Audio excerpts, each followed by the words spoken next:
Hail them. Hailing frequencies open, sir. Hailing frequencies. Open.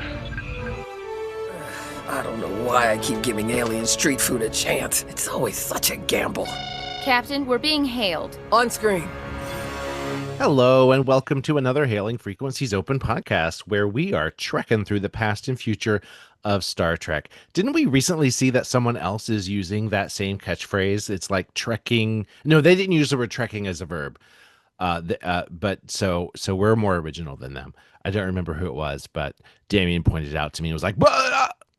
I'm like, well, Aaron Hadley came up with that in 2017, so I think we had it first.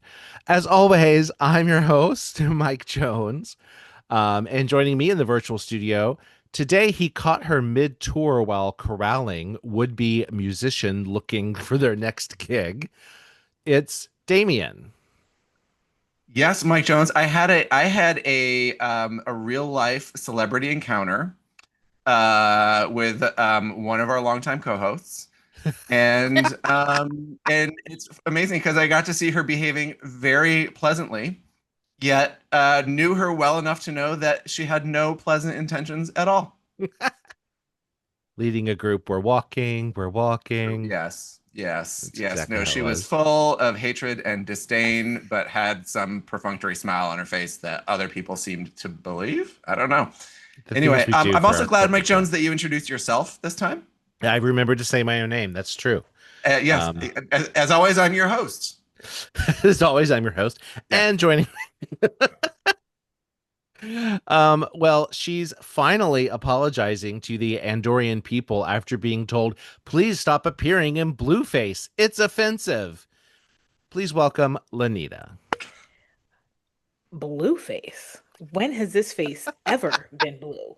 Covering up this melanin would be a crime against nature. And it's true, Damazon. I did have a smile that was slightly Stepford Wivey, but only you knew that.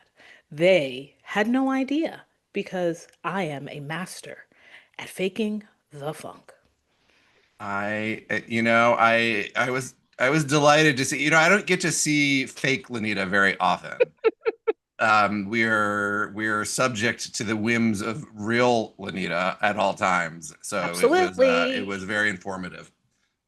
Yes, Lanita doesn't filter, and that's one of the things we love about her.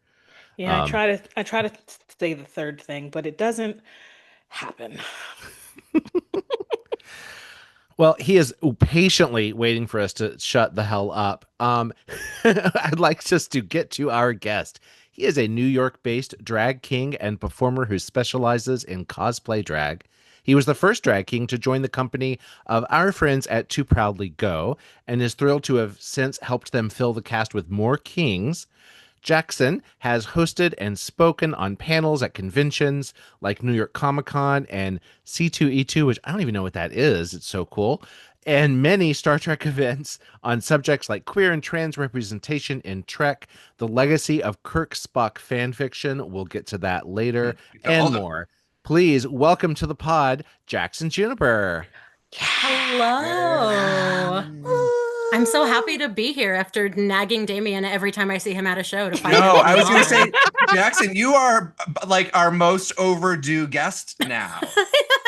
Because it was like we like solidified the plan like right as like all three of us went into like life disaster hiatus and didn't record for like a month and a half, and then we had the con, and then we had Slut Trek, and now is the time. It is the perfect time. So we're super grateful that you joined us. I should also add that Jackson and I had the opportunity to record in person because he lives literally one block from me, like Truly one block away. Oh, right. truly Wow. one block away. But it would have made all of our video content hard to wrangle. So here we are. Just I can wave at you across the street. Exactly. That's I'm over here. I haven't been on Zoom in drag since like the prime days of the pandemic, so I'm just like, ooh, the way I do my makeup looks different when I'm not on the stage. Well, it's funny that I recently learned that from some of your crewmates that we've been mispronouncing "Too Proudly Go." Did you know this? Oh, that I've been emphasizing to proudly go instead of to proudly go. So I have not received any guidelines on that in either way. You're supposed to emphasize proudly? To There's proudly not go? there's not an internal style guide to my knowledge, and if there is, then Heather didn't send it to me. I mean, I feel like I've always said to proudly go, but that's kind of in the middle. So I Wait, feel like wait, are you saying, wait, Damazon, so you're saying that you're saying to proudly go, and it should be to proudly. yes, apparently I'm not like saying it like casual enough. I think both of them are Oh. fine. I'm grateful for your respect, Jackson. Thank you. I think that because most of our audience tends to be audio, I think the very first question that we should ask is for you to tell us what you're wearing right now in case people can't see. Oh, hello. I have put on from the waist up only because I'm lazy, my Brad Boimler Lower Decks drag. Yes. Ensign era, I've got a single pip, which I think actually, yes, it is my To Proudly Go pip. Love They it. give you a pip when you've been with To Proudly Go for a year. And I'm due for a second one by now, honestly. I think that should be happening soon. I feel But like yeah, you I've should got sound that alarm. a purple spiky wig that is really didn't want to play nice with my big headphone, so I'm rocking Boimler with earbuds. And I am in drag king makeup, which involves a lot of glitter and eyebrows and purple mascara that doesn't read on this camera at all, but it's there. The lashes, they're purple. eyebrows. You gotta believe me. We believe And you. what a jawline that two of the three of us have already complimented. Yes. You make it sound like I don't like the jawline. I know, Well, it sort of apparently you feels that don't. way. It Because sort of you feels that way, did Mike. not mention it because I said, ooh, chiseled.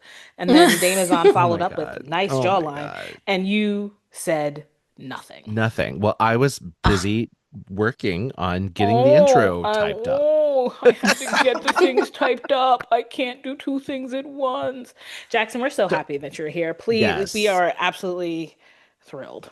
I got to see I you also in want to this say that race. I have like a sentimental attachment to you in this look because you were with us when we went to Brooklyn to see Tawny and Eugene at their improv show, and Yes. you and Heather arriving in full drag together was quite impactful, and I was proud to be in your orbit.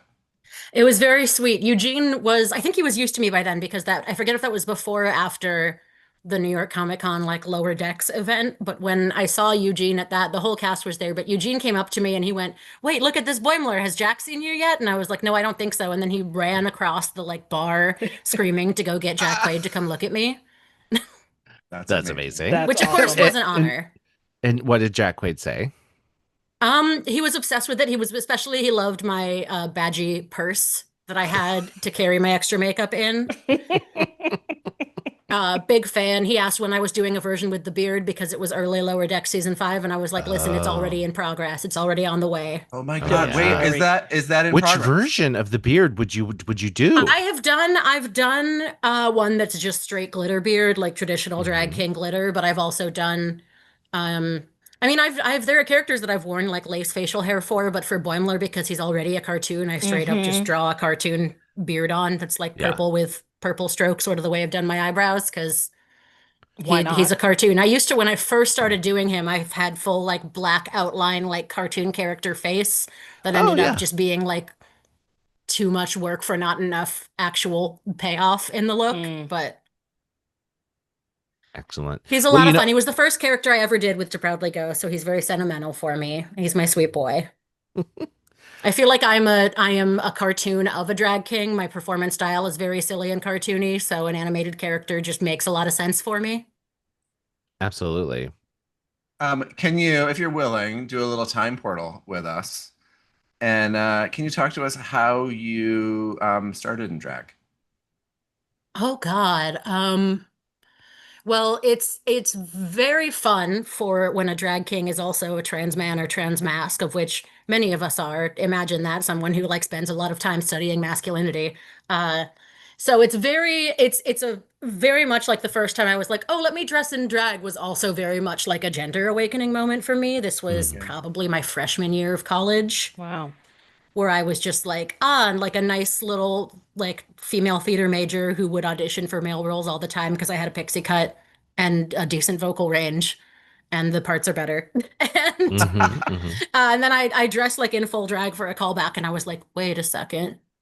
Because it wasn't like stylized and exaggerated like this drag was. I guess it would be more accurate to say I was cross-dressing for a callback, like trying to establish a version of passing as whatever that looked like in 2013. Sure. And shortly after that, I was like, oh, well, I actually am transgender. I want to do this. But then as I kept being like a burlesque performer, I spent a lot of time doing the Rocky Horror Picture Show. That sort of like nightlife performance art pretty naturally drew me to start doing drag king stuff. What just roles like, in Rocky Horror? oh God, I've played them all at least once. Nice. Oh, really? Most awesome. often I was Columbia, who's the glittery gold one. But I did everyone. And Awesome. I did everyone, but that's the culture of the space. So maybe even a more pertinent question is what is your history as a performer? Like, how did you get into? How did you start tapping into that part of yourself? Always the ancient tale as old as time of a theater kid. Yeah. Long term, just like from age 5 in like the musical theater pipeline. Nice. And I don't do that for a living anymore. I've never really been an actor for a living. But I other than I do some voiceover work. That's a thing that I do from time to time. But really my main performance these days is doing drag, which is how I prefer it. My work in my day job is in the theater industry, but extremely off stage. Yes. Welcome. Yes. Yeah, You're all of us. We all can say that. Yes. Yes. We used to be, now we don't. It's nice to be on the stage for like truly like a couple nights a month. To Proudly Go is great because it's a sensible 6 p.m. show. Like, I get everyone's like, lots of the group will love to go party after. If I have been performing, I'm like, I'm going home. Good night. Thank you so much. Yes. Goodbye. I have done like 4 or 5 drag numbers, and that is the energy that I have for the weekend. I will be sleeping all of Sunday. Thank you. Yeah. But you also mentioned burlesque. What was that for you? Oh God. I genuinely can't remember if I started doing burlesque because of Rocky Horror, or if I was doing burlesque and then did Rocky Horror after.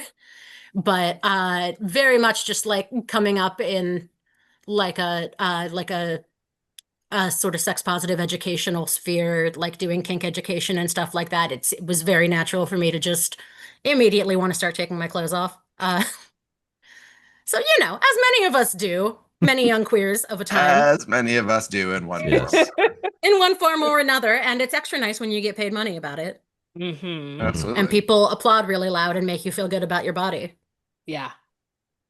Always a good time. I know you guys just went to Slut Track. Is that right?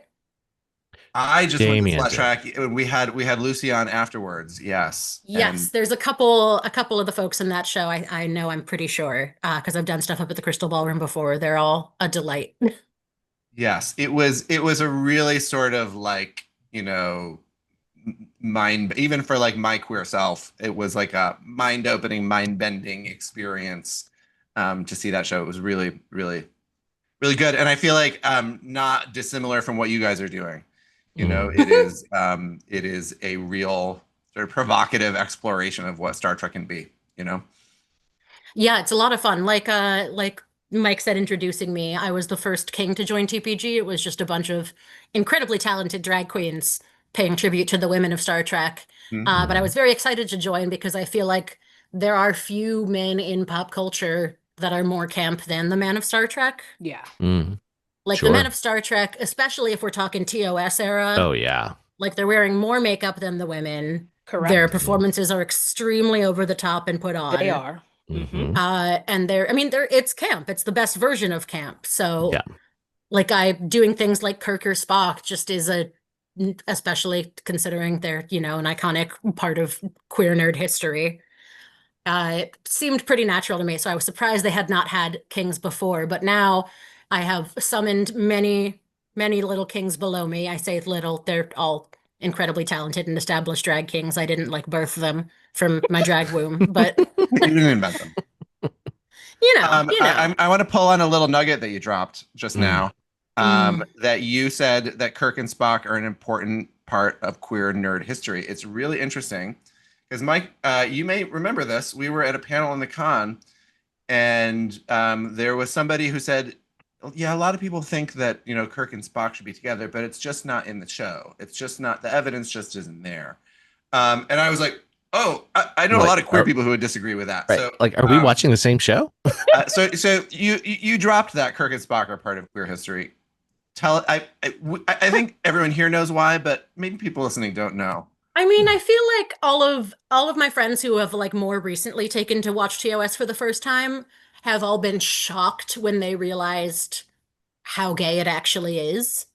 I think everyone's like, "Oh, I thought y'all were like reading into some glances," and then it's just much more in your face than that. They're full body wrestling each other and taking their shirts off whenever they get the opportunity. And of course, some of it is aspect ratio, but especially those two love to stand about an inch away with their faces at all times. I've never understood why people, and there are people in real life who talk that close. I don't like that. Oh, no. For a lot of Star Trek, it was like necessary for the aspect ratio of the camera, but I know, but it's still like I don't know if an actor like I could like get past that because why can I smell all of your breath? Like there's no way that I don't know what you had yesterday to eat. We are too close. But yeah, I mean, Kirk and Spock. Are you guys familiar with the term the premise? No. What? The premise is a phrase that was used, and I'm not like a scholarly research expert on this, but I have friends who are, so I've given a panel to talk about it. You are a resident expert today. You are a resident expert. And I just want to qualify that I have friends who like fully have actually studied this sort of fandom history, and I'm just going off of the conversations I've had with them. But the people who wrote about Kirk and Spock erotica, which was primarily women, usually like secretaries, people who had access to like copy machines and things like that. It was not, fan fiction wasn't a super beloved thing at the time or very common thing at the time. And they, especially fan fiction that involved two characters kissing in a gay way, not super popular or beloved. So one of the things that you could do to identify someone else who was on the same ship train as you, ship meaning relationship in a romantic sense, which I believe Kirk and Spock was the first way that was coined, was for the two of them, as well as the slash in Kirk / Spock. But you would say, "Oh, I love Star Trek. I'm a big fan of the premise." And you would say the premise to mean the premise that Kirk and Spock are in love or fucking or some combination of the two. That is I love that. All of us, evidently. That's amazing. Well, and so you'll often meet, I've met one or two like older women like of the era that watch TOS and who will drop the premise in a conversation with me, and I'm like, "Oh, I see it's you. True. You're talking about smut. You're talking about like, I mean, things like Ponfar and like Amok Time and the entire, like that has gone on to create entire like fan fiction porn genres. Like we would not have the chaos that is the Omega verse without." None of you you're making faces like none of you know what that means, and you can keep it that way. That's fine. That's fine. No. We don't want to not. No. I just don't know. Teach us. Oh no, this is just a relatively new, like last 10 or 20 years, like genre of specifically fan fiction porn, where it's involved in like animalistic mating dynamics. It's a fun new way to play with assigned gender roles and assigned sexual dominance or submission. Yes. Okay. Yeah. Yeah, Right. it's a lot of, funfics, the men getting pregnant, cis men. Lots of fun times there. But that's a whole wide genre that now has, I think, truly even like TV shows and novels and stuff, and not just gremlins on fanfiction.net like it was back in my day. And I'm not even I'm giving you the pitch for this thing, but it's not great. My personal thing. It's okay. You're not yucking anybody's I know, I'm yum. trying You're to do them the just honor of pitching them in the best possible light. It's not always to my personal taste, but you know what you said that I think would be surprising to a lot of people who are aware of slash fiction, and because let's be honest, I mean, we know that cis gay white men have a way of writing their own queer history. Is that it came from women? Right. That is actually I mean, not that I'm an expert on slash fiction by any means. I didn't know what it was until Mike told me, but that That's surprising. That's surprising. Yeah, it was a large part of it was women, some of whom were queer themselves, some of whom had husbands or not mutually exclusive, could have been both. But we're really, into either Shatner or Nimoy and wanted to write stuff about them being in love with each other because if you watch the way they look at each other on the show, as much as Shatner tries to verbally deny it, he's the one who chose to look at Leonard Nimoy like that with those eyes. I have a whole act that I've only done a couple times at To Proudly Go where I have, through great personal sacrifice, pulled audio clips of like shitty right-wing Star Trek YouTubers being like, Star Trek is too woke now. They could never make James Kirk bisexual. He's the most heterosexual man alive. And I lip sync it as Kirk while holding the giant like dick-shaped stalagmite that Yes. holds in that one episode. Amazing. A lot of fun. I feel like Star Trek, of course, now it's incredibly queer, incredibly canonically queer. It's everywhere. Right. There's all of these wonderful relationships on the shows, but I think it's just as valid to go back and look at, and this is another panel that I do, to go back and look at what the representation that we chose and found for ourselves amongst that community looks like. Like just as much with Garrick and Bashir, Andrew Robinson has spoken a lot on the way that he chose to play that role. Mm-hmm. Oh yeah, and he knew, like, and he's open that was a deliberate choice. Like yes. He walked in and saw Alexander Siddig and was like, he's very handsome and leaned on that for his acting choices. It's very funny because if I remember that interview right, he was like, it was all this weird cryptic spy dialogue, and I was like, there's no action I can play here.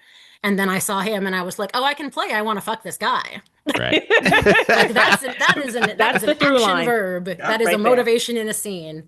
And he was at Trek Long Island too. It was a huge honor for me to like go in my Garrick drag, which is my most elaborate and complex drag because I'm doing Cardassian ridges by like gluing individual rhinestones to my face. Mm-hmm. So I got to walk up and meet him in drag and tell him I was doing drag as his character at the show later. And he was so excited by that. That's awesome. Did you get a picture with him? Yeah, I did. Question. Yes. Good. And we gave him one of our To Proudly Go Queer Nerd shirts, which he was also so excited about. Which that you're wearing right now. I'm wearing right now. Oh my God, you're shirt twins. Yes, me and Andrew Robinson. We're He's so sweet. He was such a sweet man. I want to ask you how hold on, Damazon. I feel like the Garrick drag is possibly is that the most labor intensive of all of the Star Trek looks that I do? It's definitely the most labor intensive. The gluing the rhinestones on is a lot of work.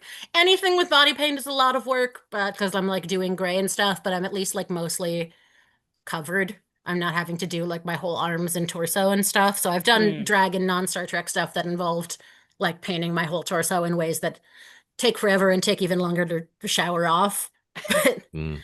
Garrick is definitely, I told Damien, I was like, I will get into drag for this recording as anyone but Garrick. I am not spending that long. I thank you. No. I thank you. The Cardassians are not my favorite people to look at. They just freak me out. I don't like the neck things. Like, Damazon, if your trap's got any bigger, we couldn't be friends anymore. It's too much. It's so cool. Yeah. Hang on one second. I need to fix an audio thing briefly. Yep. Okay. Knee.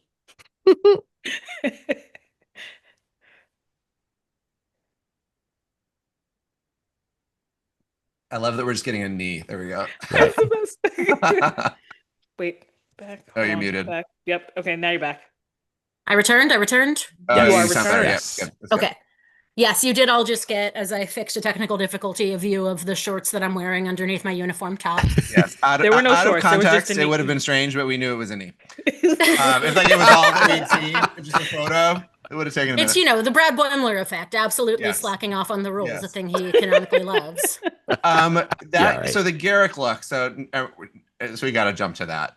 Absolutely. Because we were all just at Trek Long Island, and you were Garrick. And it was you were so good. It was so like you and our friend Sunil did. Yes, I drag Sunil, who is on the board of To Proudly Go and not traditionally someone who performs, but I asked him very nicely if he would put on a little blue uniform and let me just sort of consensually accost him on stage as Dr. Julian Bashir with the dialogue from the Replimat. And honestly, now that he's done it, he learned his dialogue so well and he's such a good lip syncer. I'm like, when can I get Sunil in drag? Oh yeah. Please do. And he was so I would exquisitely love it. uncomfortable and squirmy while you were so predatory. It was delicious. Yes, yes. I mean, the Replimat scene is, there's almost no work that I need to do at all to make it deeply sexual and Oh, him yeah. be like charmed and flustered and confused and panicking Yeah. and aroused. It's all on the page. So at some point you said that night, you said, if you need me, I'll be sweating off this makeup on the Metro North train ride home, which leads me to ask, what was you then left the con and then rode the Metro North and then I assume the subway home from Penn Station. Can you tell us what that experience is of like being Garak in those places? I regret to inform you that I did first go to the hotel room and like do a Ah, precursory makeup wipe and at least peel the rhinestones all off. But okay, I was okay. definitely like looking grubby and gray.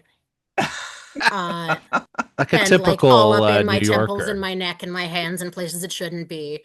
But I was just dragging a giant suitcase and put like a face mask on and looked significantly grumpy and unapproachable and had no problems. But I you love know, it. I would do an experiment of riding public transit as Garrick, but I wouldn't do it when it was as hot as it was that weekend because Ugh. even in the during the con performance, we were like begging to have more AC blasted on us because I was like, this body paint is really good and it is not staying because I am so sweaty. Now, I have to say the thing I loved about your performance was you did 3 numbers, I want to say, or 4. 4, and it told a story. Like your numbers had this arc of Garrick's journey, which was so well crafted. Did you edit those the sound files Yes, I yourself? do all my mixes myself. I mean, really amazing work. Thank you. Yeah, we try at TPG, we spend a lot of time and more recently have been trying to do more like storyline heavy shows where we're all working on the same episode and we're telling the storyline of an episode. Mm. Or recently we did a movie, we did The Voyage Home. Nice. So I really like having a storyline between episodes, between acts, I mean. Mm-hmm. It was not contained to one episode. My first act was not the pilot, the like second episode where they meet. Yeah, yeah. And then I had one number that's primarily from The Wire, and then 2 numbers that were in the Pale Moonlight centric. Right. The so latter good. of So which good. uses the Taylor Shop parody that I believe friend of the show, from Star Oh, Wrecked. Ian from Star Wrecked, yes. Mm. Friend of Yes, the I pod. use his beautiful Garrick's Taylor Shop parody of Unholy, which is a lot of fun. A lot of fun. So I mean, it's just so perfect. Yeah. I've used his songs a couple of times. I messaged him a long time ago asking for his blessing, and then he was like, yeah, just use whatever you want. Mention the channel when you can, that sort of thing. I've yet to actually meet him in person, but someday I hope to do a we show have where not, he's but singing and I'm lip syncing. he's very like generous and very you know, all for the greater laugh. Right. You know what I mean? Like if you're gonna do something funny with his stuff, he's gonna love you for it. Yeah. Yeah, probably my favorite one of his that I do is he does a parody of Looks Like We Made It to Looks Like We Mated, Mm-hmm. which is a Yes. part of, again, my 4-number Yes. show cycle that Heather Wood and I do, where she's Janeway and I'm Tom Paris, and over the course of the evening, I'm slowly turning into a salamander. I don't know how it is that I haven't seen that, but It's maybe sort of against, without my intention, it's somehow become my signature act. People ask me when I'm doing it again. People really, really love it because the episode is such a meme. Yeah. Yeah. It's funny because we're usually off in January, which is when Threshold Day is celebrated, but we try to put it as close as possible because people love Threshold or love to hate it or love to love it, unironically. And all of those people, hopefully, enjoy when I paint myself green and run around crawling on pool tables and things. Nice. Tell me your tongue falls out at some point.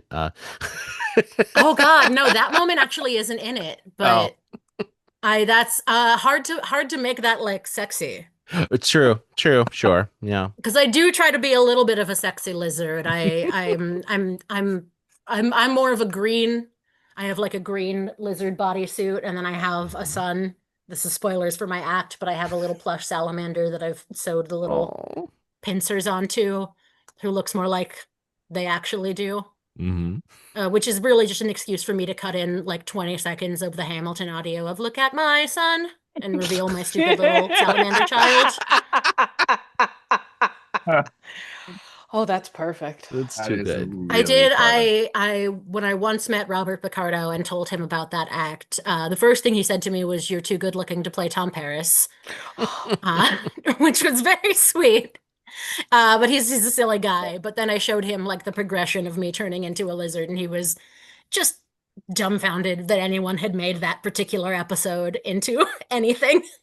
That's great. awesome. So we definitely were talking about this before you got on, about how you did Fuzz, the microscopic alien from everyone's favorite movie, Section 31. Right. And the you best. did it like, I'm sorry, you did it like 24 hours after the movie first dropped. 48, to be fair. Okay, 48. all right, sorry. Oh. But like, how'd you do that? How did you manage to get your shit together that quickly for that? There's a little bit of cheating involved, which is that there was a New York premiere like a day or two earlier. Okay, so 30. So I was able to watch it once, like know generally the guy that I want, because like within the first like minute of his introduction, it's just like a guy looking not at all Vulcan, and then someone like tells him to be quiet, and he goes to his drink and goes, and I was like, that's perfect. That man was built for Jackson. I can do him easy. And he was wearing just like a pretty easy to source outfit of like a little maroon coat and belt. So on that, it was like, now I can start looking for stuff in a thrift store, and then by the time the movie drops, know exactly the scenes that I want to rip the audio out of and put in. Mm-hmm. So you knew at the premiere, you said, before this movie is over, I will find a drag character in this movie for 48 hours from now at the watch party. I wasn't like, I didn't walk in knowing I would have someone, but I walked in open to the possibility. Very often it's someone will show up in a piece of media and I'll be like, that's the man for me. Again, just often the silliest, most cartoonish guy. I love little twinks and little suits also. I love people who are like sometimes have an air of putting on polish and poise and then turn out to be absolutely ridiculous. Like I do Q a lot, which is so much fun. Mm-hmm. You ridiculous? No. So What? You mean no? serious, He's so refined. all has it put together. But yeah, have you done usually anyone the- where you're like, maybe that one's not for me, or maybe I'll leave that one, let that one go? I mean, until I came up with doing Threshold, I had no interest in doing Tom Paris at all. Mm. Mm-hmm. Because there's not much that's he's like not, super distinctive about him. Like when I have to start at neutral for him to be, I put blue contacts in because I'm like, like his blue eyes are like one of his few notable features. He's just a very like handsome white man, but he Right. looks kind of like many others. Yeah. Like he's a good looking guy. I'm not trying to read. No, Mr. but he McNeil. looks like, just like Nick Locarno. right. I don't see it. But and as soon as I came up with Threshold, I was like, oh, there's a way I can take this to the realms of drag absurdity. But often it's someone who I can picture. If you can picture that there's some, whether it's Q or a holodeck or some other reason that this character might need to have an internal like music and dance number, or repressed gay love. Mm-hmm. I don't always do. I mean, my Tom Paris is very straight. He's attracted to female salamanders. Right. And it's sad because we've had Megami once or twice, wonderful drag queen Megami, who has done B'Elanna Torres, but we've never done a show together where I could be Tom Paris to her B'Elanna, because that I feel like could be fun. Mm-hmm. Like if I had a Okay. Balana to play off of, then we can do all sort of stuff about like how she obviously pegs him. Mm. Because that's Obviously. to me it's basically canon. Yeah. I never thought about it, but yeah, obviously. What you mean you don't personally like go through each of the Star Trek ships and think about, okay, which of the men on these ships have been pegged? Because that's just a constant list that I have. Well, now that okay, here we go. New Give podcast us a few segment. from your list. I mean, there's no time like the present, and what New better room for it? podcast segment. I will say with confidence that every character that I've done drag as almost certainly has been pegged. Okay, which by the What- way, wait. just Boimler, because I have the list Garrett. here, includes Okay. Kirk, Spock, Data, Q. Yes. Q has been, of course, Q has Yes, been. yes, he Right. has. He's been the peg. Yeah. Correct. Garrick, Yeah. Tom Paris, we know. Yeah. Boimler, obviously. I obviously. mean, yeah, come on. He was into Spock in a way. Traveler Wesley. You know, Traveler Wesley. I feel like he's we knew asexual. Wesley too young. I feel weird speculating on Wesley's adult sexuality, even though he's absolutely Asexual. timeless adult. Great, but I did Traveler Wesley exactly at one show when we were doing Prodigy viewing parties, because as soon as he showed up and was doing a bunch of very silly content, I was really excited to do that. And then we had a fun moment where I like cut in like Back in Time from Back to the Future, and then Heather was playing Beverly, so I like spun around, and then I'd had like a little gray binder that I'd rhinestoned the 3 stripes onto, and we did a couple numbers where We I was love like those still in 3 my full stripes. beard, but I was like doing baby Wesley. It was a fun Amazing. show. I wish Prodigy got more love because I would do it more, but I felt like a lot of people didn't really know, hadn't seen that version of Wesley and didn't really know what was going on. I feel like you have to do that in the wintertime though, because that costume is what, a sweater and a long leather Right. coat. Like, Yeah. oh my God, Even like, I'm worse than sweating that, thinking about it. I play Sweater Weather and Sweater Song, and he has a lot of dialogue about sweaters, so I have about 4 different orange So good. sweaters that I removed Oh. burlesque style over the course of the number. Oh God. Oh my So it's like it's just a God. comedy bit where I take off my orange sweater and everyone cheers, and then I just have another orange sweater on. Oh my God. I'm sweating But yeah, thinking about it. and that and the like heavy brown leather jacket that he wears is like fucking the heaviest piece of clothing that I own. Okay, so you also have done Captain Liam Shaw, which I don't question that Captain Shaw has been pegged, but I'm having trouble like figuring out the specifics of that. Maybe you could help. Okay, so my Captain Shaw act, I haven't done it in a long time since Picard was airing. I would love to do it more, especially because sidebar, Lee Ellen recently went to a con, friend of the show, Lee Ellen, also from To Proudly Go. Don't know her. Not a Never friend to heard me of her. because I'm a Tasha Yar lover and she's a Tasha Yar hater, Oh, and right. Correct. we will discuss We don't this, but- hate Tasha Yar. She's okay that she's gone. Armis had his day. You Continue. just love Armis. But That's really all. she went and was explaining, she went and met Jonathan Frakes at a con and was explaining, would you like me to pause until these sirens are done? There are sirens near me. Oh no. Oh, Oh, that's They're not funny really because coming I through. hear them. Yeah, Oh, because You you, both live on hear the same them? block. they're the same But sirens. we don't We're hear them. neighbors. They're done. I can restart my sentence. Lee Ellen was meeting Jonathan Frakes at a con, and she was telling him about another drag king in the show, Mix Macabre, my longtime friend, who does a beautiful act as Riker, where they're repeatedly like and seductively sitting in a chair in many different ways till Let's Get It On, and then there's a trombone solo involved. Yes. And it's beautiful. Yes, and so she yes. was telling Jonathan Frakes about that, and he had to pause and be like, wait, what's a drag king? And then apparently from like across the con, Todd Stashwick yelled, a drag king, Frakes, get it together. Todd Yes. Stashwick knows what drag kings are. And to my utter dismay, Lee Ellen did not immediately tell him we have a king who does Shaw.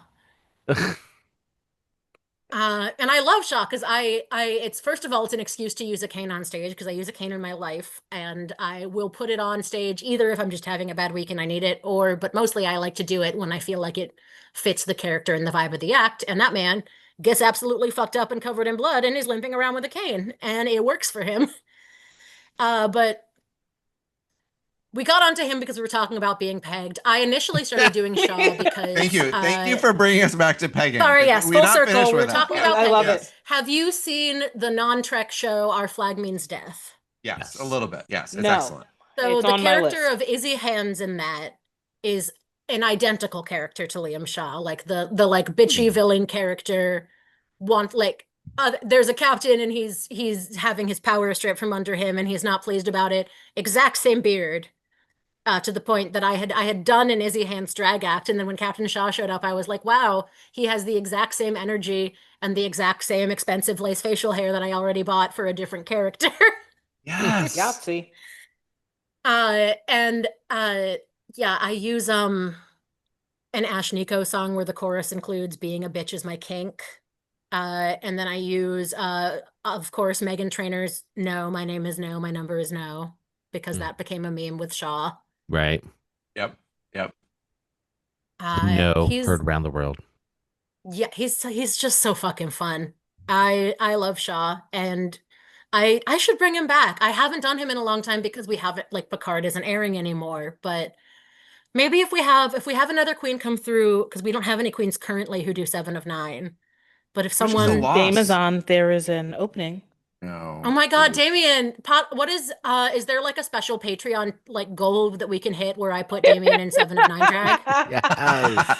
Well, Like, what is the seven number we uniform. need to hit where I walk across the street with my little suitcase of makeup and a little metal Whatever that prosthetic? number is, I will pay it because I need to see this. I need there to be a Because I full can paint a shade. queen drag face easy.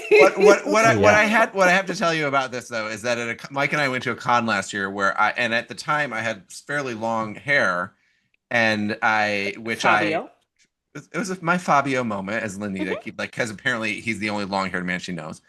No, but he's the only long-haired, blonde, big burly would be on the front of a romance novel that I don't know, and that particularly was you. think of Iconic. big and burly when I think of you, Damien. Sorry not to read you. Oh no, you've not seen these muscles. Damazon is in a shirt that is not they're not showing downsizing off. with age. And my first thought would be Vampire Lestat for like a glamorous little blonde-haired Oh, man, but yeah. Well, Ooh, so nice. I made an attempt to like give myself some like waves with and it sort of all fell out in a very sort of like stringy bedhead kind of situation. It was not cute. But I did have, I had my Borg prosthetics, and I had the Picard era season 3 captain uniform, and the best and then we era. met Garrett Wong, and he's like, "Oh, I love that you're doing like a Janeway 7 mashup," and I was like, "Oh, Garrett Wong has not watched Star Trek Picard, has Well, they no wouldn't idea give what him his a castmates are cameo. doing." They wouldn't give him a cameo and promote him to captain. Right. He had to So he's wait like, till "Whatever, I'm not watching this." wasn't there. I thought there was something where like they had written something for Captain Harry Kim and it got cut for time. I think feel there like was I a read lot that. of that. I think he was one of several. But it feels particularly poetic for Harry Kim's story, which I was so glad to see in Lower Decks. Yeah. And I'm sure you've already spent hours talking about that Lower Decks episode, but I could talk about it for several more hours because my roommate and I started throwing things and running around the room and screaming as soon as Garrick and Julian were introduced as husbands. Yes. You can do anything in an alternate timeline. Right. Yeah. Yeah. And like, I mean, the mirror universe exists and it's canon that everyone's bisexual in the mirror universe. Right. That's clearly part of the text. And I don't know what that says about those of us who are like already kind of sinister and bisexual, but maybe I'm in the wrong timeline. So I have a question for you, only because I feel like this is a sort of general question, but I feel like you're going to have particularly good insights on this. You mentioned like, that New Trek is, outwardly queer in all the ways. Can you talk about your experience as a queer person with 90s Trek and what you took from that or what you found from that and whether that served queer people well or not, or just general thoughts? I'd love to know. So and again, this is something that I've done whole panels on at things like Trek Mission Chicago or at New York Comic Con or C2E2, which by the way is just a Chicago Comic Con. That's what that is. Awesome. But there's lots of things that I think before anything canonical showed up, or even when, things like Rejoined and Deep Space Nine, when we have this beautiful moment of representation and an episode that I really appreciated because they took the time to say, to think in the writing, okay, this is going to be controversial that we're going to have these two women kiss, but we don't want to. We want to address the controversy, but we don't want to imply that it's not completely okay in this century for two women to kiss. So they made the manufactured controversy of it being taboo to like mess with your past romantic partners from another Trill lifeline, which I think made total sense because then she's like, oh, what's up? I want to date this woman. And everyone's like, cool. And then she's like, it's my ex-wife. And everyone's like, Exactly. and I know Jadzia Dax in particular has been a huge thing for a lot of trans people, definitely myself included. It's not, and I've talked to Terry about this. It's not literally a one-to-one like she is a trans character, but it's something that a lot of us sort of cling to, like seeing this woman who walks in and says things like, "Ah, you're a troubled husband." Well, I know that look. I know that look from both sides. I've been both of them. Or like being casually things like the post that goes around every Pride now of meeting a Klingon friend and saying, "Oh, it's not Curzon, it's Jadzia," and we all just move on. Yeah. Right. The attachment to that always being, look, if this Klingon can do it, so can you, buddy. Yeah. Right. So the metaphors of regeneration and of having sort of a soul that is separate from or not encompassing the whole of your body or that you feel a disconnect with is something I felt attached to pretty early on. And then there's things like, the Outsiders in Next Gen, which is an episode that has a version of non-binary identity, but it's a non-binary identity that is really serving as an overall metaphor for things like conversion therapy against this character who is coded to be a trans woman, to be someone who says society doesn't want me to be a woman, but I want to be.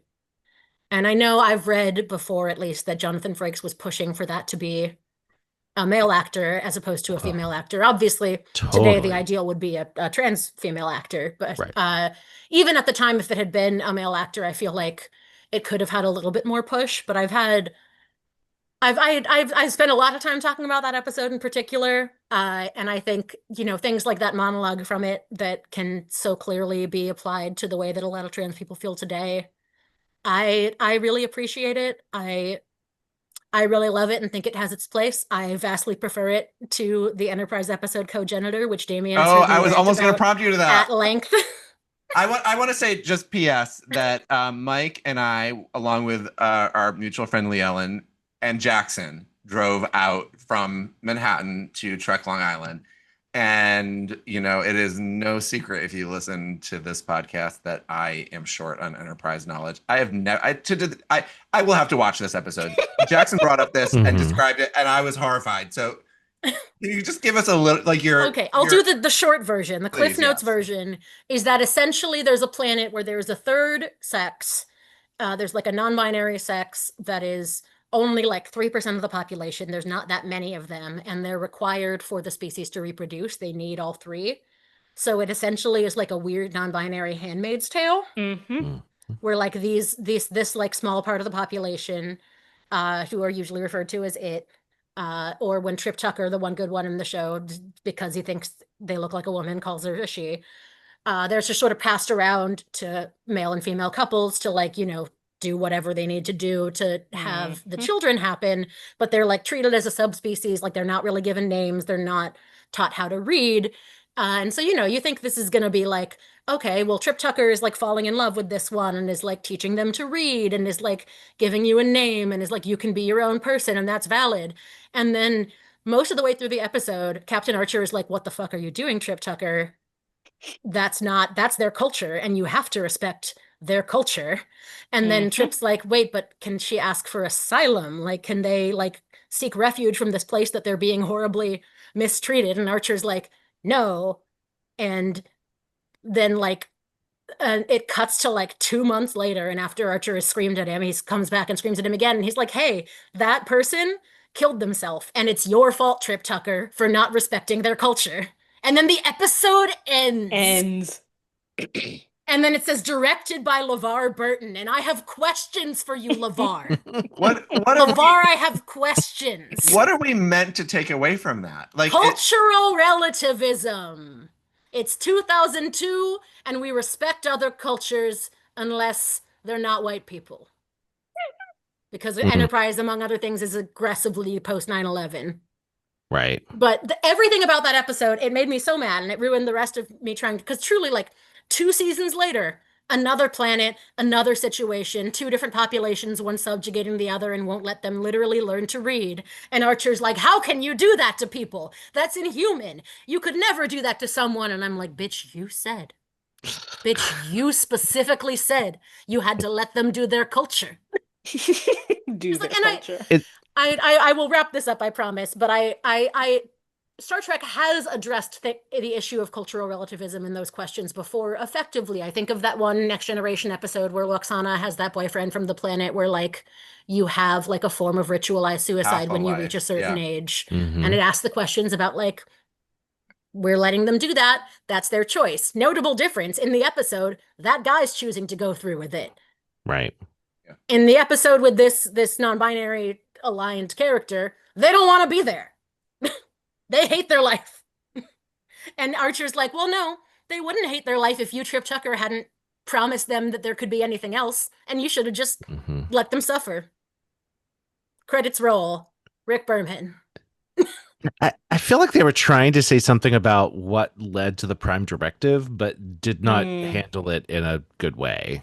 Yeah, and they can't even blame all. it on the Prime Directive because it didn't exist. Right, but like I think they were like, what are the situations that led to them creating the Prime Directive, and that suicide could have been part of that, but like yeah. I'm not justifying it. I'm just like trying to make sense of it. It's a mess, and I just wonder how it could be so much worse than The Outsiders when it's, like 10, 20 years later. I forget how time works. I'm bad at numbers, but like it's significantly later. Yeah. And just somehow so much more awful to these supposedly non-binary characters. Which is why, of course, I'm glad now that we have, characters like Adira and Gray and all of that. As well as especially what I love in things like Strange New Worlds and Picard, there have been just like super casual, like bit player or like just sort of like I think it's Strange New Worlds where there's just like a transporter chief who is just a they them. Yep. We know nothing else about the character, but they're just kind of casually vibing in the world, and I love that just as much, if not more, than like the dramatic sort of coming out that we had with Discovery. I love that it's just like, well, yeah, that's not even a question. There's fucking 37 genders of alien on this spaceship. I don't have time to have questions about that.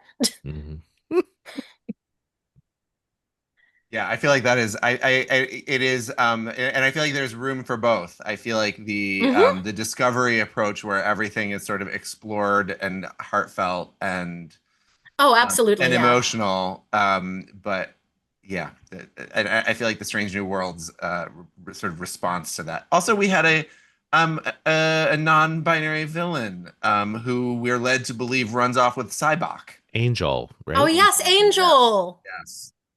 I hope that incredible victory for the rights of non-binary people to be hot and evil, which is really yes. Also, right, exactly. Like to make characters something other than a hero, and that there's those delicious villain roles can be diverse as well. As it's true, is exciting. I love seeing the fields open up to all sorts of stuff. We've also seen a lot more stuff recently in casting with, like I mentioned earlier, Isa Kane. I also do a lot of disability advocacy work. We've seen a lot more like visibly disabled people on Star Trek. Even in terms of just extras or in terms of like someone like Bruce Horak, who's a blind actor and also incredible painter. Yeah. And we had Kenneth Mitchell, who was without explanation in like a hovering wheelchair, like that was not Hell real. Yeah, didn't need to be. So that's just as I could do a whole I haven't yet, but I really should do a whole separate panel that's tracking disability history through Star Trek, things like that girl on Deep Space Nine in the floating wheelchair as well. Oh, that was a fascinating Melora. Melora, yes, from the planet with different gravity. Yes, I love her. And really the main problem of that episode, as it is many episodes, is that Julian Bashir, you just shouldn't fuck your patients if you're the only doctor there. Yes. Just have any medical ethics.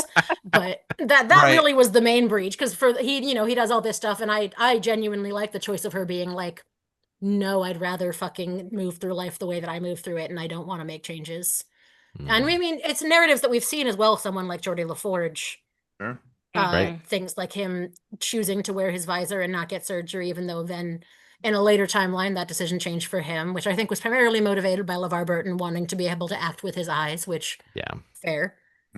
But the idea that it's we've even seen people using visors in background shots in lower decks. We've seen all sorts of accommodations and stuff. And I like the idea that in this utopian future there are people who would prefer to live life with the accommodations that they want and not just be like, oh, well, it's the future and we could surgically fix everyone to be perfectly able-bodied and we would never have to see any differences that would make us other people uncomfortable. Because for a lot of disabled people, the reality is we would rather exist the way we are. Granted, there's some places there's not the case. If there was a magic Star Trek surgery that could make me not be in constant pain, I'd probably sign up. Like, that would be nice for me. This is a great Todd. This could be a whole episode. I mean, you go back to the original series. There's I don't remember her character's name, but is there no truth in beauty, or is there no beauty in truth?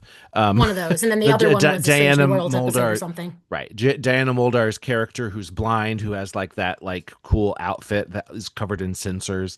To the episode where Worf gets paralyzed and then wants to die. There's that's a great episode. I actually my father had a stroke in 2020. My father is the one who introduced me to Star Trek and has always strongly identified as a Klingon. When he was recovering from his stroke, I was like, we're going to sit down and we're going to watch this Worf episode. Because you got to learn to redo things and that you have to keep living your life even though things are different. Oh my gosh. And it was a big bonding moment for us as bet. people who don't always get along but have always been able to talk about Star Trek. I feel like that is not an uncommon thread in families that have Star Trek in their lives. What were you going to say, Mike? So I was just going to say, so that it sounds like your Star Trek meet cute in our questions that we ask everybody. Did your dad first introduce you to Star Trek? Yeah, I mean, my dad and my mom, my parents are together. They both huge Star Trek fans. I just recently, and they're moving, and so I took a bunch of my dad's old stuff, including a life-size wall poster of Spock. Awesome. That I don't know what to do with. Might give it away as a raffle prize at the show or something. But long-term family that giant nerds, giant Star Trek fans especially. I grew up watching mostly Next Generation because I'm 30. I was a child in the 90s, so it was airing when I was very young, and then it was in syndication on PBS when I was coming home from school after that. So TNG was very much my first thing that it would just be always on in the house, and then that was heavily supplemented with my father bringing TOS more into the equation. Oh, interesting. And then it's hard to remember a time that I did not at least know Next Gen and TOS as just the basics of Star Trek. It was very much we are a Star Trek household in my family. That's awesome. I feel like that's a lot of people's story, that their parents, got them into Star Trek at an early age. And I hope that is continuing. Not that none of us have children, but I hope that the parents out there are Yes. I'm sorry. Lenita has children. Wow. Revisionist history. Clearly, we haven't heard enough about the dictator. I know. We have not talked about the dictator in many But the dictator doesn't like Star Trek. The dictator doesn't like anything that it doesn't have to do with animals. Animals, right? It's not a hate for the genre. Eventually, maybe, but until there's more animal representation, there's nothing that I can really do. Speaking of animal representation, I do have a child. Oh, kitty. Shedding all over my uniform. That's Teacup. There's two, and then there's an orange one who usually is extremely vocal when I'm on Zooms, and I must have accidentally locked out of the room or something, because usually she must be present on anything that I'm being filmed. That's actually, next time you have me back, I'm gonna be sure that she's here and I'll dress as Data so I can have her be Spot. Oh my God. Love it. Done. That's amazing. Yes. Because that's the dream. She's a delightful little orange cat. If I could put her in the show, I would. Okay, so should we go through some rapid fire questions? Ooh, let's do it. All right. If you could have dinner with three characters, the characters, not the actors, who would they be and why? In this dinner, do I then get to kiss No, them we don't. after? We do not answer questions with questions. We answer the question and then we clarify. Well, listen, there's You two clarify different however answers you because want. there's You can do whatever there's the you ones want that at I want to dinner. have dinner with and have a conversation, and then there's the ones that have been long-term. Hey, Erotic listen, fixations. there you go. You mean, can always if you answer know us, both. you know that we want to hear the erotic fiction. So. Right. Exactly. But now I got to think about the combination and everything. Okay, so let me think about actual dinner. Actual, just I want to sit. I mean, honestly, Jadzia Dax is going to be the answer for either of those. That's my girl. I think who would it be fun for her to interact with? God, I'm now racking my brain. I mean, if it's going to be an orgy, then it has to be Jadzia Dax and Empress Giorgio. Okay. Yes. Oh, that's a first. Jeez, That's that sounds like a intense. dangerous evening. I don't want to sit down and have dinner with her, but like if it's in a I'm in love with Michelle Yeoh way. Yeah. Like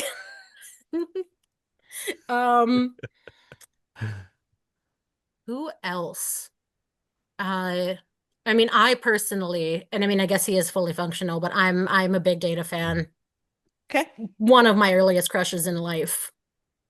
Not sure how he would feel about the premise that I've set up for the dinner, but I think he would be a good sport. He's fully functional and programmed in multiple techniques.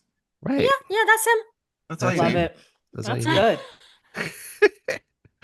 But I Okay. feel like Giorgio may attempt to break him. I feel like he would not be the same Data that It goes would be into like the dinner. Borg Queen on steroids. Like it Yeah. would be like First Yeah. Contact, but just so much more. Yeah.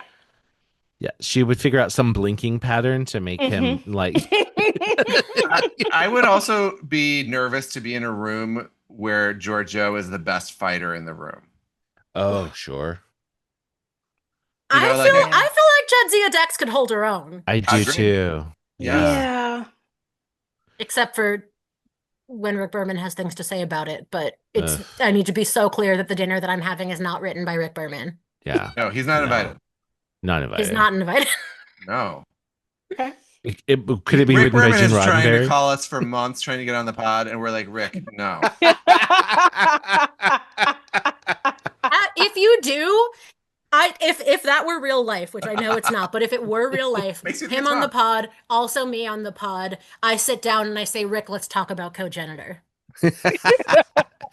Let's You have spend some 90 answers. minutes talking about cogenitor and then also Jadzia Dax and then also 12 other things about Enterprise. Yes, and why did you fire Terry Farrell? Because of your own ego. Oh, When the fans loved her. Anyway. Let's talk about Seven of Nine's costuming. Let's oh my talk about God, ridiculous. when I watched Enterprise, because Enterprise is the only one that I watched as an adult. I didn't watch it when it was airing. I watched it with my friend who's also involved with To Proudly Go Behind the Scenes, Becca Stendhal, aka Becca the Trekkie. And she and we had to there's a lot to love about Enterprise. I don't want to shit on it entirely. There's a lot of things I really, really enjoyed. But the Berman-ness of it, if we may, the like every episode is like clearly someone's weird fetish about, like in this episode, T'Pol is handcuffed and has to eat out of a dog bowl on the floor. Right. For someone, for just there's a reason, and we're all gonna rub each other down in gel, and like it's really sensual, and we're edgy new Trek, and then also we're going to war. So we truly had to come up with a drinking game for Enterprise, which, Damien, when you eventually watch it, I will happily. Maybe that'll help me get through it. I just feel like there's like, Here are the we took rules. care of all our representation. We took care of all. We had our, we did all of the sort of like things that we were supposed to do in the previous one. So let's just let this one be the sort of like broy. God, but I mean, talking about representation, Hoshi Sato and Travis Mayweather are two of the most interesting characters as they're set up. And then by season 3 and 4, they're doing nothing. Nothing. It's lucky if they get a line in a fucking episode. That's a rule in the drinking game, is if they get a line in season 3 or 4, you get to drink, because they gave them nothing to do, even though they're the two most interesting characters and two of the most like beautiful fucking actors. Mm-hmm. Like, I don't know why there's so many like everyone's in love with Trip Tucker episodes when Travis Mayweather is right the fuck there. Like, Right have you the seen his Yes. arms? In the same Right. shot. Yeah. Yeah. Like, why can we not have him as eye candy? They revert to like TOS era where they're just side characters, it day doesn't make players any with a couple lines. sense. It's really annoying. Because they're such interesting characters. They were my favorite ones when the show started, and then they just dropped off writing anything for them. Yep. And that's another reason I also really appreciated, back to our favorite Lower Decks episode, being able to bring T'Pol back and have her have a version of her story that doesn't end in tragedy, where she's hanging out wearing fucking comfortable, loose-fitting clothing, discussing her long-term marriage, like just fucking vibing. I love that for Jolene. Like, that made me so happy to see. Yeah. Next question. If you lived in the 24th or 23rd century, what would your life be like? Would you join Starfleet? Would you stay on Earth? I mean, I feel like I would be like on the like fucking squad doing drag shows at Ryza. There must be a great fucking drag scene at Ryza, right? Oh, there's gotta be. I think and if not Ryza, then some other like hop in Metropolis space station. Mm-hmm. I think like the fucking bar in Section 31. Right. Where there's just like weird aerialist performers and like weird, like I do weird holodeck drag. I would I what else would change? Maybe there'd be some fun health advances where I would not need to be in pain in parts of my life, and that would be real fun. But also, it would be a lot more acceptable to just be wandering around as a weird little trans disabled guy, because that's the least interesting thing we've seen on the promenade this week. Like, there's just so much else going on. We don't have time to worry about that. Speaking of holodecks, what is your go-to holodeck program? Ooh, I mean, I love anything with the most elaborate costumes. I love like a Regency fucking ball. Like, let's go. Anything where you get to dress up. But I also, it's funny to think about the holodeck and stuff now, because it's like, I'm such as a person not a fan of like, oh, you can talk to this AI character. And I'm like, no, if I want to go to the holodeck and talk to Leonardo da Vinci, is that what it's going to be? Because I don't want to do that anymore. But if we're imagining an ideal, beautiful thing, then definitely putting together some fun historical figures in a room would be great. And then also, shout out to the finale of Enterprise, Damien, cover your ears. He doesn't care. He's not going to remember. He's not going to remember. Watching Star Trek in the holodeck. Hell yeah. You have these cruise data files. Let's fucking send it up. Let's go. The best interactive version. That would be amazing. Who do you want to play this time? Rapid fire. Crusher I'm or not Pulaski? good at rapid fire. Have you noticed? That's okay. That's okay. It's a misnomer anyway. It's a misnomer. Crusher or Pulaski? Crusher. She's a good mom. I do think Pulaski gets shit on maybe a little bit too much, because like her arc with Data, she grows, she does learn. She does. Thank you. But who learns? Like, she does. She learns. She is there to illustrate that you can change your mind. Because I think they maybe initially wanted to do that with Riker, but Riker just immediately got on Team Data so quickly. Yeah. Like I get it. So I'm not a Pulaski hater, but like I love Bev. Great. Are you doing Klingon Tai Chi with Worf or Leotard Yoga with Beverly Indiana? Oh, Leotard Yoga all day, every day. Just to get the tea. I mean, like they know what's going on the ship. Tea Earl Grey hot or coffee black? Or Raktajino? Oh, level Ractigino. Gotta go with that one. Ractigino, Oh. I feel like probably has the most caffeine by volume. Oh, it's got to. I And feel probably like by other Klingon stuff standards. that is like, Right. Klingon taurine or something like that, Yeah, or just straight Andorian ale, just something bright blue. Yes. If you had a replicator sitting next to you right now, what would you order? Like food-wise, or just 3D You could print me? replicate anything. Anything. Jackson's like, I need parameters. No parameters. People do tend to answer with food, but that's not the question, really. Well, you said order, so I guess I like did say order, I'd yeah, be yeah. like, get me fucking better quality drag costuming that is better tailored to my body. Get me There you a go. wig that Yes. get me a wig that I could do Captain Pike justice. I He's think not, if we I had, haven't done him yet because I just don't know how to tackle that fucking hair. That's so big. we had Derek Tyler Attico on, and he said he would replicate homes to house the homeless, and I'm like, oh, we're assholes. I was gonna say, Like, I was gonna say ice cream. yes. Oh, sorry. Okay. Who is your Star Trek bartender? Guinan, Quark, that guy from Trouble with Tribbles? The fucking guy from the TNG Lower Decks episode that made Lower Decks happen, Yes. Oh, yes. where he's just because I love that episode. Where He- he's I he's forget like- if he's even a he works bartender for or just like a Guinan, waiter. right? He Yeah, he friends- just he's- works for Guinan, the guy who's like, I'm not Starfleet and I Right. don't want to be, and I'm just fucking here to hang out and listen to all He's of like, y'all's I get to bullshit. wear this like cute, like checkered skin tight thing and like Right. hang out with people. Mhm. I My get to job. go to both poker games. Like, Or again, the bar from fucking Section 31 looks fucking lit. oh yeah. There were Mhm. things I liked and didn't like about that movie, but I would go hang out at that bar. Yeah. All the laughing Vulcans are there. Okay, you've listened to the pod. You knew this was coming. Are you Team Tasha or Team Armis? I'm strongly Team Tasha. Years before my gender stuff ever happened, I was a teen girl who looked exactly fucking like her. Same hair, same general like sort of foot you vibe, and that was my fucking girl. I cosplayed Tasha Yar before I ever did Star Trek drag. I wear the same uniform that I now use to do Data, and it's a season 1 uniform that Damien's very jealous of. I'm so jealous. Oh. We've covered this. Yes. Where do you get that? Tasha's my girl, and I will defend her and the ways that the writing has done her dirty Oh yeah. that I don't think are her fault. Yeah. Have you met Denise Crosby? I have. She's a very sweet lady. Oh, that's awesome. Where? I'm so Tell jealous. us about this. I mean, it was like pretty brief at a convention, but she sort of like Okay. pointed it at me at a con because I put on Tasha Yar to go meet her. Because of Obviously. course, Obviously. you simply must.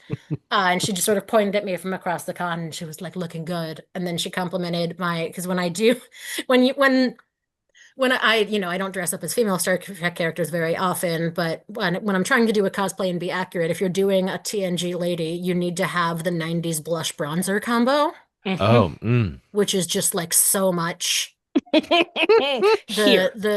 It's Right. it's not Here. placed in a logical no. spot to like contour where a cheekbone would go. It's like up here Yeah. on like the top part of your cheek, Mhm. and it's like too dark, and Mhm. it is like both the blush and the bronzer are also sort of metallic somehow, Mhm. and it's heavy. And so she was like, the makeup, really, you got it. And so I felt very honored. That's amazing. That's amazing. Well, now we need pictures. Oh God, yeah. Favorite alien species? I mean, I already expounded at length about why I love the Trill. I feel like if I was a Star Trek species, it'd be the Trill, but I'm always happy to learn more Andorian lore. They've got 4 genders. I want to learn about them. Oh yeah.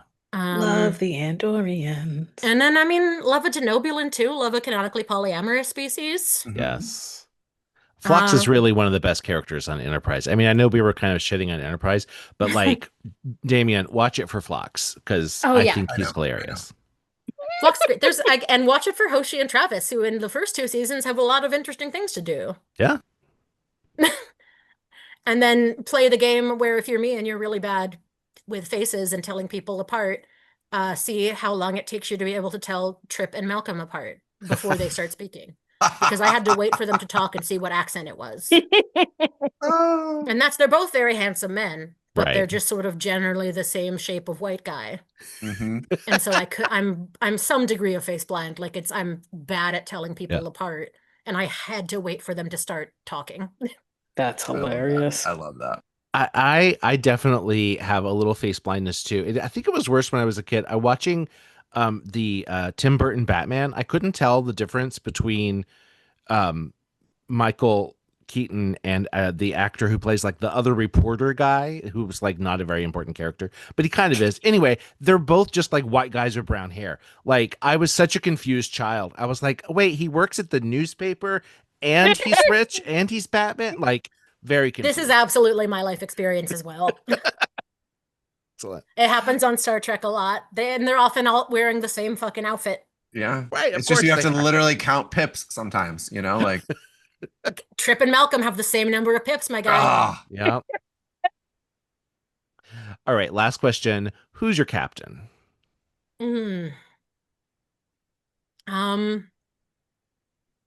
I feel like in my heart of hearts, it's probably Cisco. Nice. Just for like aligning with him politically, aligning with the things that I love about what leadership means and what being like a role model and a mentor mean. But like I'll fucking throw like some I mean I love the brief arrow we get in Discovery of Captain Saru. Yes. Just because Doug Jones has my personal heart. Yeah. I love like late series captains that just show up or cameo on things like Lower Decks, and you're just like, "What's up? You're a captain now? Great, love that for you." And Captain 7 of 9, of course. Yes. Of course. Right. And again, shout out to my boy Shaw. He's the worst. I love him. Get Todd Stashwick on here. I feel like he would do this podcast. Oh, Absolutely. listen. Yes, Todd, if you're listening, Todd, we'll do a role play, episode. Oh, dude, yeah. he'll let's. Do a I would love to campaign. come back. Let's play Yeah. D&D. Absolutely. I don't know how to, but I'll learn. I will teach you guys beforehand, and then we can all play. have you seen his? There's like a picture of him of like a real life room. of like Oh, Jerry yeah. Ryan at his house playing D&D, and she's Mhm. like she's like making his face like I don't get it. I'm like I already feel It's like I'm Jerry improv. Ryan. It's improv. You're actors. You'll figure it out. Hey. Who's an actor? Mm-mm. Nope, I stopped You're that. show after people. Yeah, show people. Yes. It's like I'm not even backstage. I'm behind backstage. Mm. People, yes, I'm show people. That's amazing. All right. Well, Damien, do you have more on your list? I feel like I cut you off earlier by jumping in. I'll cut this part out. No, we all cut each other off all the time. Okay. That's the best part. Well, thank you so much for joining us. I can't believe the time has flown by. It's already 9:00. This is Everyone's really looking been at their great. watch. And Being like, is it? I know, What? right? It really did fly by. Yeah. We've got to have you on again, and whether we're talking about I'm gonna have to edit this out too. No, these are the moments we love, Jackson, where Mike Jones says, "Well, we're going to be editing that out." Never gets And then edited. and then I don't. It doesn't happen. Are you His going to brain keep in melt- where I had to fix my mic and then I popped up and you saw Absolutely. my bare knee? Oh, that is gonna be mine. It's gonna be Well, the terrible mined. thing is I have to do the audio file separate from the video file, so they're not edited the same. I don't know if anyone has noticed that. But I don't know what y'all do after this. I come on here, I talk, and then I say goodnight and go away, and then the show comes out at some and then point. you come on That's the someone next time. else's problem. That's how you do it. Not mine. Yes. I'm just here for That's comedy amazing. relief. We've also had that moment where things get edited out, and then it's like, oh shit, we forgot to edit it out on the YouTube version. That's what I'm saying. Yeah, like the video is a different edit, so like sometimes I forget like what I You don't make cut out people anyway. pay more for that? They don't have to like join your Patreon and pay for the uncut We don't edition? have a Patreon We yet. tried that and no one Did joined. we? No one did. cares. Nobody. We don't have I any would extra- join. It was in the No. old days of the podcast. It was Oh, before me? yeah, it was in the great before time. Well, In the clearly great everyone before. would join for Lanita. Yes. I'm the draw. Well, and it's funny because we've been posting YouTube shorts, and there's all these like he posted a thirst trap no. one of me, right? And it got like 20 views, and then there's like her face, 1,500. I think it's up to 1,700. Please do a YouTube short of just me summarizing the plot of Cogenitor. Yes. Oh my God. Yeah, absolutely. And then it's just me Absolutely. trying to start personal online beef with Rick Berman and LeVar Burton, who Yeah. I'm sure doesn't remember directing this episode. No. No, probably But not. just real like call out posts. That's amazing. Goodness. Okay, Oh, yes. so much fun. Jackson, thank you so much for being here. We are going to have you back on soon. And thank my co-hosts, Damien and Lenita, as always, for making this Tuesday evening the best night of my week. I love you guys. Yay. It's And true. thank- We show up really cranky, and it goes We away right away. did. It goes I away was so cranky immediately. today. It happens. And thank you for listening. Please like us, subscribe to us, find us on YouTube, give us reviews wherever you get your podcasts. We're Hailing Freak Open on almost all the socials and at hailingfrequenciesopen.com. And Jackson, where can people find you? You can find me on most social media at Jackson Juniper, and you can also find most of my Star Trek drag work with Too Proudly Go at Too Proudly Go. Awesome. Too Proudly Go. Mike Jones, the one thing To proudly go. to proudly. You know what we didn't ask? Which Oh. I am check chime stamp. Yeah. Jackson Juniper, how did you come up with your drag king name? Well, pretty easy. Jackson is also the first name that I use in my real life. I didn't want things to be too complicated. Okay. Juniper is the main component in gin, which is my favorite drink, and also an alias that I have used back when I used to work Ren fairs a million years ago. So it's alliterative, it's cute, I like it. It's amazing. I just know that there's always a story. There's always a reason why someone has chosen a name. I'm jealous that of the kings who have started since with To Proudly Go. Like we have Maxwell Warp, who has given himself a Star Trek name. I really want there to be a Star Trek drag king named Jeffrey's Tube Oh. That's or Jeffrey S. awesome. Tube, Oh, something like My that. God, are you sure you want to give that away for free to all of our tens of listeners?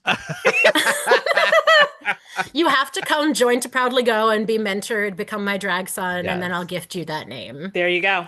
And You're then like, I'll also copyright. dress Damien up as 7 of 9. Exactly. I have the implants ready. Let's go. Oh my God. The implants and then the implants. Yeah, right. Exactly. Both. And I also have implants. the uniform, so I don't need a whole lot of help, but I need some. Yeah, I'm not we all can the get way. you a face and a wig about it. Yeah. Exactly. That's the hard part. Right. Mm-hmm. Oh, I love it. All right, check the timestamp, people. I know. Thank I you, know. Don't Mike. believe Okay. don't believe what we're actually saying. All right. I'm cutting us off. Thank you all. Love you so much. And I will close by saying hailing frequencies closed. No goodbyes. Just good memories. Hailing frequencies closed, sir.